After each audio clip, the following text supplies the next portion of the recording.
जबरदस्त आ गया वो। ये इसमें प्लास्टिक मिला होता है। हाँ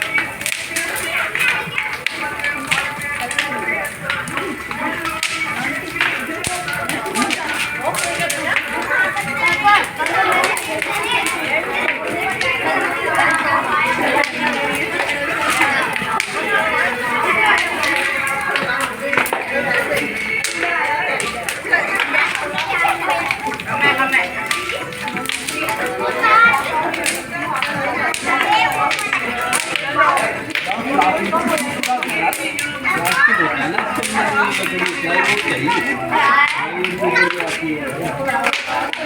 मान लो उसके वो प्लास्टिक से बनती है।